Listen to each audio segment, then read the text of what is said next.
I was introduced to porn at the age of 8 and introduced to drugs at the age of 12. From the age of 14, I was already addicted, and as I got into my older years, I really used those to fill that emptiness. I think it was 2018 was when I realized, I felt deep inside that I had a problem. I felt like there was nothing I could do about that problem. So I just kept it to myself. I didn't let anybody know, including my wife. Even when I met her, that manipulation and that deceit that I'd learned to do throughout my life, I even put it off on her. And I don't know if she really knew who I truly was then. My dad had become, as I got older, one of my best friends. We did a lot of stuff together. And I think it was 2 months after he was diagnosed with cancer, I overdosed. My wife had found me dead in a driveway, and by the grace of God, I was brought back to life. You start asking yourself why.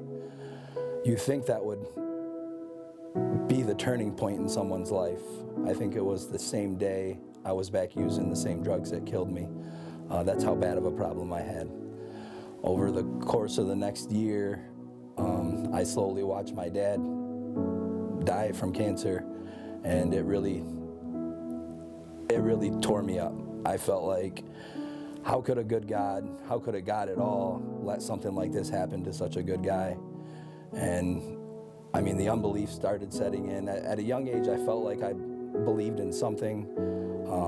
At that point, I had no belief in a God at all. So with the drugs came the stealing, the lying, the manipulation. I mean, it just went to a next level. And I ended up in and out of jail a few times. And I remember meeting the chaplain there, and I read the Bible. And, as I'm reading it, I knew the stories because I went to a Catholic school at a young age. But that's exactly what they were, stories to me. So the first time reading it, it was kind of just flipping through it, just bringing it back to, I guess, my childhood, and just remembering the stories. And I told myself when I got out of jail that time that I would never use again. And I think I got out, and it was 6 hours later, I was right back to what I was doing, using drugs. I did that for, it was about 6 months, and I lived the lifestyle of a drug addict. I mean, everything that came with it. And of course, it ended me back in jail. This time when I was back in jail, something was different. I wasn't sure what it was. When I walked into my jail cell, there was a Bible inside of my cell. It was opened up, and I remember looking at it, and I shut it, and I walked out.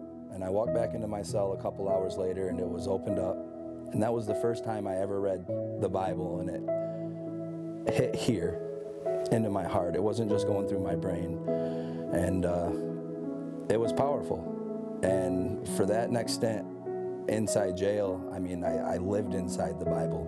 I called a great friend of mine who I had pushed out of my life. I told him, I said, I need to change. I need to do something. I'm not sure what I need to do. And I got out of jail, and 2 weeks later, he had me at a return. And that changed everything. I went through the return. I gave my life to the Lord on September 17th, 2022, and I haven't looked back. What God has really done for me, I mean, from day one, He has put people in my life, surrounded me with men that love me no matter what, and from the inadequate feelings I had growing up as a kid, that's exactly what I needed. In September of 2023, God gave me the opportunity to baptize the sheriff of the county jail that I had walked out of the year before. And if that's not a story of redemption, a story of His grace, I don't know what is. He's got a plan and a purpose for all of us. And we can all make the choice. And if I can do it, anybody can do it.